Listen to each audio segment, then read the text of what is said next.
Selamat datang, teman-teman. Apa kabar hari ini? Semoga kalian semua dalam keadaan sehat dan bersemangat. Hari ini, kita akan membahas tema yang sangat menarik dan penuh inspirasi. Prinsip-prinsip keberhasilan yang diterapkan oleh orang-orang Yahudi.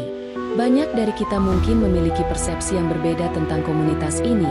Namun di balik semua itu, ada banyak pelajaran berharga yang bisa kita ambil. Kita akan menggali 6 cara yang telah membantu mereka mencapai kesuksesan finansial.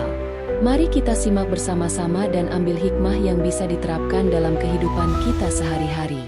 Pertama, mari kita bicarakan tentang pendidikan. Orang-orang Yahudi sangat menghargai pendidikan sebagai investasi terbaik dalam hidup mereka. Mereka percaya bahwa pengetahuan adalah kekuatan yang tidak dapat dicuri oleh siapapun. Ketika kita mempelajari hal-hal baru, kita membuka pintu untuk kesempatan yang lebih baik. Dalam dunia yang kompetitif saat ini, gelar pendidikan masih sangat penting. Ijazah bukan hanya sekadar kertas, tetapi bukti komitmen kita untuk berkembang. Dalam hal ini, mereka mengadopsi prinsip yang dikenal sebagai delaying gratification atau menunda kepuasan. Mereka rela berinvestasi waktu dan biaya untuk pendidikan, dengan harapan bahwa hasilnya akan jauh lebih besar di masa depan. Bayangkan, jika kita bisa memilih antara mainan murah yang cepat rusak atau menabung untuk mainan mahal yang lebih berkualitas. Mana yang akan kita pilih?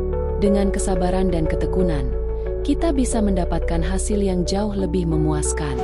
Selanjutnya, mari kita bicarakan tentang pengelolaan utang. Dalam masyarakat yang sering terjebak dalam utang konsumtif, orang-orang Yahudi cenderung lebih bijaksana. Mereka menghindari utang yang tidak perlu dan lebih fokus pada investasi yang dapat memberikan pengembalian. Prinsip ini mengajarkan kita untuk berpikir kritis tentang pengeluaran. Alih-alih menggunakan kartu kredit untuk belanja barang-barang yang tidak penting, mereka lebih memilih untuk menabung dan membayar tunai. Dengan menghindari utang, mereka dapat menjaga kestabilan keuangan dan memfokuskan sumber daya untuk investasi yang lebih menguntungkan. Mari kita semua belajar untuk lebih bijak dalam mengelola utang dan tidak terjebak dalam pengeluaran yang tidak perlu. Berikutnya, kita akan membahas tentang filantropi. Stereotip yang sering muncul adalah bahwa orang Yahudi itu kikir, namun kenyataannya, mereka adalah salah satu komunitas paling dermawan.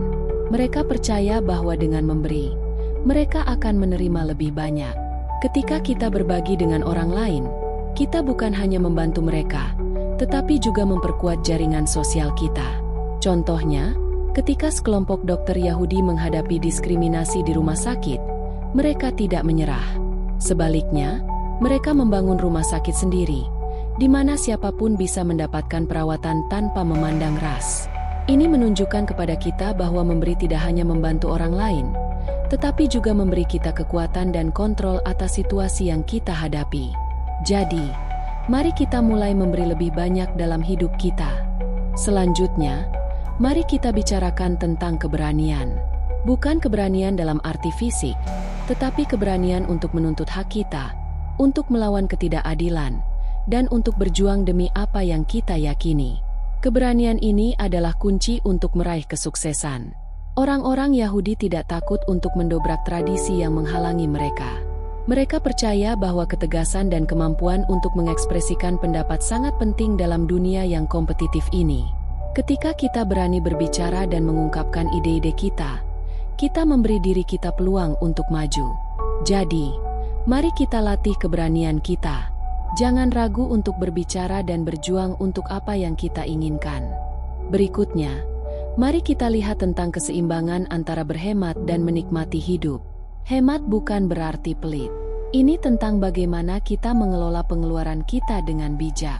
Orang-orang Yahudi terkenal dengan kebiasaan mereka untuk memilih mana yang penting dan mana yang tidak.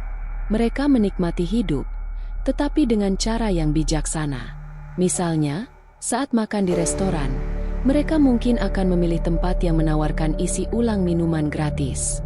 Ini adalah contoh kecil, tetapi mencerminkan bagaimana mereka bisa berhemat tanpa mengorbankan kualitas hidup. Ayo, mari kita mulai menerapkan prinsip ini.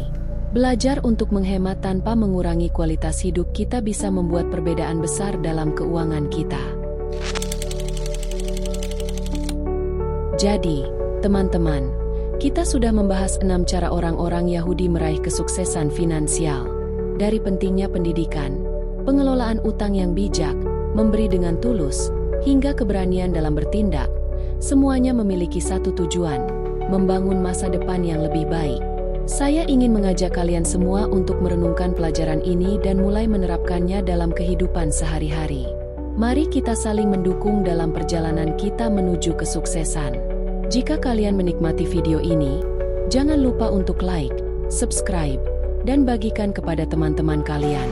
Mari kita sebarkan inspirasi dan keberanian untuk mencapai impian kita bersama. Terima kasih telah menyaksikan, dan sampai jumpa di video berikutnya.